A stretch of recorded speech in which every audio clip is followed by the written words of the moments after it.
নমস্কার, আমি রুদ্রনীল। আপনারা দেখছেন নিউজ অল ইন্ডিয়া। খবর মানেই আমরা।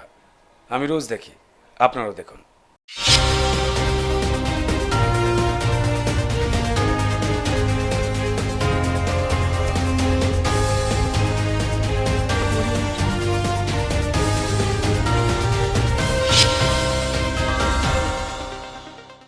নমস্কার, নিউজিল্যান্ডের পর্দায় আপনাদের স্বাগত। আপনাদের সঙ্গে আমি অর্পিতা। শুরু করছি আজকের বিস্তারিত খবর।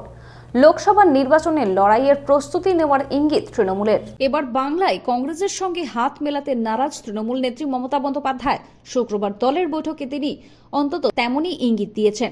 আসন্ন লোকসভা নির্বাচনে আসন সমঝোতা নিয়ে আলোচনা পর্ব চলছে বিরোধী মহাজোটে। তার মধ্যেই এদিন মুর্শিদাবাদের নেতাদের নিয়ে কালীঘাটে সাংগঠনিক বৈঠকে বসেছিলেন মমতা বন্দ্যোপাধ্যায়। সূত্রের খবর, সেখানে নেত্রী ওই জেলার 3টি লোকসভা আসন ধরে বাংলার 42টি কেন্দ্রেই একক লড়াইয়ের প্রস্তুতি নেওয়ার বার্তা দিয়েছেন। অর্থাৎ ইঙ্গিত স্পষ্ট, লোকসভায় কংগ্রেসের বর্তমান দলনেতা অধীর চৌধুরীর বিরুদ্ধে বহরমপুরে প্রার্থী দেবে তৃণমূল কংগ্রেস। আজ প্রথম পাড়ায় সমাধানের আয়োজন করা হয় তৃণমূল কংগ্রেসের পক্ষ থেকে। মুখ্যমন্ত্রী মমতা বন্দ্যোপাধ্যায়ের নির্দেশে সোনারপুর উত্তরের খেয়াদহ 2 নম্বর গ্রাম পঞ্চায়েতের চকখলা গ্রামে আজ প্রথম পাড়ায় সমাধানের আয়োজন করা হয় তৃণমূল কংগ্রেসের পক্ষ থেকে, যেখানে পঞ্চায়েত সদস্য পাপিয়া নস্কর সহ গ্রামের মানুষজন উপস্থিত হন। এদিন সেই জায়গায় পৌঁছে গিয়েছিল আমাদের নিউজ অল ইন্ডিয়ার ক্যামেরা। এইখানে দেখা গেল মাইক বাজিয়ে এলাকার মানুষকে ডেকে পাঠায় পাপিয়া নস্কর। যে সমস্ত সরকারি পরিষেবা রয়েছে সেই সমস্ত সরকারি পরিষেবা থেকে বঞ্চিত বা এখনো আপনারা সেই সমস্ত পরিষেবা আওতায় আসতে পারেননি বা কোনো কারণবশত এখনো হয়ে ওঠেনি, সেই সমস্ত ব্যক্তিগণের কাছে আমাদের অনুরোধ, আপনারা চলে আসুন চকখলা খাল। আমাদের ক্যামেরার মুখোমুখি হয়েছিলেন পঞ্চায়েত সদস্য পাপিয়া নস্কর। সোনারপুর উত্তর বিধানসভার অন্তর্গত 2 নম্বর গ্রাম পঞ্চায়েতের চকখলা গ্রামে আমরা এই মুহূর্তে উপস্থিত আছি। এখানে আজ একটি স্কুলে আপনারা দেখতে পাচ্ছেন যে এখানে 20 জানুয়ারি কিন্তু আজকে এই দিন থেকে কিন্তু মুখ্যমন্ত্রীর নির্দেশে এখানে তৃণমূল কংগ্রেসের পঞ্চায়েত সদস্যরা মিলে এখানে একটি পাড়ায় সমাধানের আয়োজন করেছেন।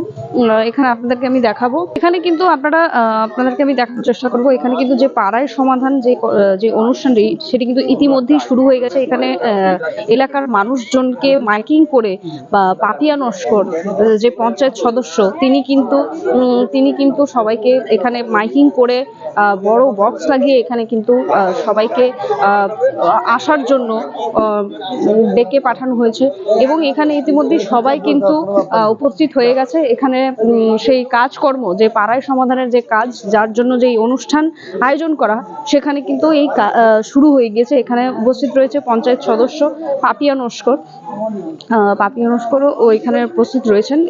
এখানে পুরো সরকারি যে অনুষ্ঠানটা মুখ্যমন্ত্রীর নির্দেশ অনুযায়ী, সেই অনুষ্ঠান কিন্তু এখানে শুরু হয়ে গিয়েছে। আমরা এই মুহূর্তে পেয়ে গেছি এখানে পঞ্চায়েত সদস্য পাপিয়া নস্করকে। আমরা ওনার থেকে জেনে নেব যে মুখ্যমন্ত্রী মমতা বন্দ্যোপাধ্যায়ের নির্দেশে আজকে 20 জানুয়ারি আজকে থেকে আপনাদের বলা হয়েছিল যে পাড়ায় সমাধান করতে হবে। তো সেটা এতদিন আমরা দেখেছি যে দুয়ারে সরকার, তো পাড়ায় সমাধানটা কেন? পাড়ায় সমাধান এই কারণে যে আমরা যতবারই ক্যাম্প করা হয়েছে, কিছু হয়তো কি ফাঁক থেকে গেছে, পাড়ায় হয়তো সব মানুষের সমস্যা হয়তো এখনো কিছু বাকি রয়েছে। সেই জন্যই আমাদের মাননীয় মুখ্যমন্ত্রী উনি চিন্তা করেছেন এবং ভেবেছেন যাদের এখনো কাজ হয়নি, যারা এখনো দুয়ারে সরকারের ক্যাম্পে পৌঁছাতে পারেনি, তাদের জন্যই এইটা করছে, যাতে ছোট যাদের কাজগুলো বাকি রয়েছে তারা যাতে পাড়ায় কাছাকাছি এসে যাতে করতে পারে এবং যাতে না কোনো মানুষের, যাতে পশ্চিমবঙ্গের কোনো মানুষের যাতে না কোনো কিছু থেকে যাতে বঞ্চিত না হয়, যেন সমস্ত প্রকল্পের সুবিধা যেন তারা পায়। এই জন্য পাড়ায় সমাধানটা করছেন। আর এইটা আমাদের প্রথম ক্যাম্প খেয়াদহ 2 পঞ্চায়েতের 1 নম্বর সংসদ চকখলা খালে প্রাইমারি স্কুলে এটা আমাদের প্রথম ক্যাম্প হচ্ছে। আমরা আমাদের নিউজ অল ইন্ডিয়ার ক্যামেরা সোনারপুর উত্তরের অনেক জায়গায় আমরা খবর সংগ্রহ করতে গেছি, কিন্তু আপনাকে আমি প্রথম দেখলাম যে পাড়ায় যে সমাধান যে অনুষ্ঠানটা আপনি করছেন, এখানে মানে মাইক করে বড় বক্স লাগিয়ে আপনি লোককে ডাকছেন, সেটা কি বলবে? হ্যাঁ, সেটা কারণ একটাই কারণ আমাদের কি শর্ট টাইম দিয়েছে, মানে কালকে আমাকে সন্ধ্যেবেলা পঞ্চায়েত থেকে জানিয়েছেন যে এই পাড়ায় সমাধান ক্যাম্প হবে আপনার এখানে, সেই জন্য প্রত্যেক বাড়ি বাড়ি তো গিয়ে যাওয়া সম্ভব হয় না, তাই জন্য আমরা স্থানীয় কার্যালয়ে ও যেমন আমরা সাউন্ড সিস্টেম দিয়ে প্রচার করে দিচ্ছি, সেরকম এখানে স্কুলেও যেখানে ক্যাম্পটা হচ্ছে সেখানেও আমরা সাউন্ড সিস্টেম লাগিয়ে মানুষকে প্রচার করছি, যাতে কোনো মানুষ যাতে না বাদ যায়, সমস্ত মানুষ যাতে এই প্রকল্পের সুবিধাটা নিতে পারে। যেহেতু ঘরে এসছে, আমাদের ঘরে আমাদের প্রকল্প তুলে দিতে এসছেন মাননীয় মুখ্যমন্ত্রী মমতা ব্যানার্জি, প্রকল্পগুলো দিতে এসছেন, সেই জন্যে আমরা সমস্ত মানুষকে আহ্বান করছি যাতে তাদের যেটুকুনি বাকি আছে তারা যাতে এসে কমপ্লিট করে যেতে পারে। শুনলেন, এতক্ষণ আমরা কথা বলছিলাম পঞ্চায়েত সদস্য পাপিয়া নস্করের সাথে। উনি যা বললেন যে ছোট ছোট এরকম পাড়ায় সমাধান করার যে মুখ্যমন্ত্রী বলেছেন, সেটা ওনারা এখানে ছোট করে একটি আয়োজন করেছে। আজকে প্রথম ক্যাম্প হয়েছে ওনাদের। ক্যামেরায় কিষান নস্করের সাথে অর্পিতা চক্রবর্তীর রিপোর্ট, নিউজ অল ইন্ডিয়া। জানুয়ারিতেও ডেঙ্গু রোগীর সংখ্যা লাফিয়ে বাড়ছে গ্রামাঞ্চলে। জানুয়ারিতেও চিন্তা বাড়াচ্ছে ডেঙ্গু, কারণ গত বছরের জানুয়ারি মাসের তুলনায় এবার গ্রামাঞ্চলে ডেঙ্গু আক্রান্তের সংখ্যা অনেক বেশি হওয়ায় কপালে ভাঁজ পড়ছে পঞ্চায়েত ও স্বাস্থ্য দপ্তরের আধিকারিকদের। এখনই যদি এই প্রবণতা হয় তাহলে এপ্রিল, মে কিংবা জুলাই, আগস্ট মাসে কি পরিস্থিতি হবে তা নিয়ে যথেষ্ট চিন্তায় রাজ্য প্রশাসন। সময় এখন একটি ছোট্ট বিরতির, ফিরে আসছে বিরতির পর। রুবি হসপিটালের খুব কাছে বিমান্তা হোটেলের পাশে Ruby guest house. Ruby guest হাউসে আসলেই আপনারা কম দামে পেয়ে যাবেন রুম ভাড়া। তাহলে আজই চলে আসুন রুবি গেস্ট হাউসে। Ruby guest house. ফিরে এলাম বিরতির পর, আসছে এবারে বিস্তারিত খবরে। এবার তারাপীঠেও হরিদ্বারের আদলে আরতি। তারাপীঠে এবার নতুন চমক। হরিদ্বার বারাণসীর আদলে বামাখ্যাপার সাধনাস্থলে দ্বারকা নদের পারে হবে আরতি। তারাপীঠের দ্বারকা উত্তরে বয়, তাই গঙ্গার সঙ্গে তুলনা করা হয়। এবার প্রাকৃতিক সৌন্দর্যে ভরা ওই নদের ধারে TRDA আরতির উদ্যোগ নেওয়ায় খুশি মন্দির কমিটি। পুলিশের ইন্টারভিউ দিতে গিয়ে গ্রেফতার বিহারের এক যুবক। কলকাতা পুলিশের কনস্টেবল পদে নিয়োগের ইন্টারভিউ দিতে এসে হাতে নাতে গ্রেফতার হলেন বিহারের এক যুবক। ধৃতের নাম সুগম যাদব। শুক্রবার দুপুরে চাঞ্চল্যকর ঘটনাটি ঘটেছে কাশীপুর থানার কলকাতা পুলিশের 2nd ব্যাটালিয়নের অফিসে। কাশীপুর থানা সূত্রে খবর, সুগম যাদবের লিখিত পরীক্ষার দিন তোলা ছবি এবং হাতের ছাপের সঙ্গে এদিন ইন্টারভিউয়ে তোলা ছবি মিলছিল না। তখনই ইন্টারভিউ বোর্ডে উপস্থিত কলকাতা পুলিশের কর্তাদের সন্দেহ হয়। আটক ওই চাকরি প্রার্থীকে কাশীপুর থানার পুলিশ গ্রেফতার করে। এখন সময় একটি ছোট্ট বিরতির, ফিরে আসছে বিরতির পর। গাড়ি চালানো শিখতে চান? দীর্ঘ 24 বছর ধরে সরকার অনুমোদিত স্কুলে মহিলা এবং পুরুষদের গাড়ি চালানো শিখিয়ে এবং ড্রাইভিং লাইসেন্স দিয়ে রোজই রোজগারের সুবন্দোবস্ত করে দেওয়া হয়। এক্ষুনি চলে আসুন সরকার অনুমোদিত নস্কর মোটর ট্রেনিং স্কুলে, তিলচলার থানার সামনে, VIP নগর এবং অজয়নগর, মুকুন্দপুরে।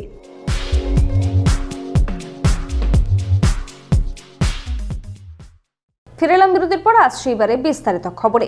তিলজলা থেকে ধৃত অস্ত্র পাচারকারী। কলকাতা গোয়েন্দা পুলিশ অস্ত্র মামলায় আগে গ্রেফতার করেছিল 2 দুষ্কৃতীকে। তাদের কাছ থেকে পাওয়া গিয়েছিল কার্তুজ ও আগ্নেয়াস্ত্র। তাদের জেরা করে বৃহস্পতিবার তিলজলা এলাকা থেকে পুলিশ আরও এক আগ্নেয়াস্ত্র পাচারকারীকে গ্রেফতার করল। ব্যাংশাল আদালত তাকে 22 জানুয়ারি পর্যন্ত পুলিশ হেফাজতে পাঠানোর নির্দেশ দিয়েছে। এবার এক দেশ এক নির্বাচনের বিরোধিতায় করা চিঠি কংগ্রেসের। এবার কংগ্রেস সরব এক দেশ এক নির্বাচন নিয়ে। প্রাক্তন রাষ্ট্রপতি রামনাথ কোবিন্দের নেতৃত্বে উচ্চস্তরের কমিটিকে কড়া চিঠি দিলেন কংগ্রেস সভাপতি মল্লিকার্জুন খার্গে। জানিয়ে দিলেন, একসঙ্গে নির্বাচনের ভাবনাটাই ভারতীয় গণতন্ত্রের মূল পরিকাঠামোর পরিপন্থী। তাই স্রেফ খরচ বাঁচবে এই অজুহাতে এক দেশ এক নির্বাচন মোটেই যুক্তিগ্রাহ্য নয়। ফলে এই ধরনের ভাবনাই বাতিল করা উচিত, ভঙ্গ করা উচিত উচ্চস্তরের কমিটিও। যদিও বিরোধীদের আপত্তিকর আবহেও কমিটি আগামীকাল 21 জানুয়ারি বৈঠকে বসছে। সময় এখন একটি ছোট্ট বিরতির, ফিরে আসছে বিরতির পর, সঙ্গে থাকুন। আরজু মানেই আপনার মনের মতো ফার্নিচার। আসুন দেখে নিন আপনার পছন্দ অনুযায়ী অফিস বা ঘর সাজানোর জন্য নতুন ডিজাইনের ফার্নিচার। ডিজাইনেবল সোফা, আলমারি, ড্রেসিং টেবিল, অফিসের জন্য রকমারি চেয়ারের সাথে দোলনা, বিভিন্ন রকম ডিজাইনেবল ফার্নিচার। তাহলে আর দেরি না করে চলে আসুন আরজুতে। 74 Rajdanga Gold Park, Kolkata 700107, 52D Raja SC Mullick Road, Jadavpur, Kolkata 700032। Phone number 8100472255, 8240411427। ফিরে এলাম বিরতির পর। আসছে এবারে বিস্তারিত খবরে। ফের ইডির নোটিশ লালু প্রসাদ যাদবকে ও তেজস্বী যাদবকেও। ইডি ফের নোটিশ দিল আরজেডি সুপ্রিমো লালু প্রসাদ যাদবকে। জমির বদলে চাকরির আর্থিক প্রতারণা মামলায় সমন পেয়েছে লালু পুত্র তেজস যাদবও। বিহারের প্রাক্তন মুখ্যমন্ত্রীকে 29 জানুয়ারি ইডির অফিসে হাজিরা দিতে বলা হয়েছে, আর তেজস্বীকে ডাকা হয়েছে তার পরের দিনই। পাটনায় রাবড়ি দেবীর সরকারি বাসভবনে গিয়ে ইডি এই নোটিশ দিয়ে এসেছে। আসছে এবারে আবহাওয়ার খবরে। শহরে কিছুটা নিম্নমুখী রাতের পারদ। রাতের তাপমাত্রা একই রকম থাকবে আগামী 24 থেকে 48 ঘন্টা। শীতের আমেজ ফিরল বাংলায়। প্রায় 17-র কাছাকাছি পৌঁছে যায় রাতের তাপমাত্রা। ফের নামলো 14-র ঘরে। তবে 23 জানুয়ারি পর্যন্ত আরও খুব বেশি পারদ উত্থান পতনের ইঙ্গিত নেই। সিকিমে তুষারপাত হতে পারে আগামী 2 দিন। দার্জিলিংয়ের উঁচু পার্বত্য এলাকাতেও তার প্রভাব পড়তে পারে, এমনই আবহাওয়া দপ্তর সূত্রে খবর। এখনকার মতো এই পর্যন্তই। দেখতে থাকুন নিউজ অল ইন্ডিয়া। খবর মানি আমরা। শুভরাত্রি। 11 বছরের পথ চলা শুরু আমাদের নিউজ অল ইন্ডিয়ার। 15ই আগস্ট 2023 থেকে নতুন সাজে নতুন রূপে নিউজ অল ইন্ডিয়া। আপনাদের কাছে অনুরোধ, আমাদের চ্যানেলটি সাবস্ক্রাইব করুন, লাইক করুন এবং শেয়ার করুন।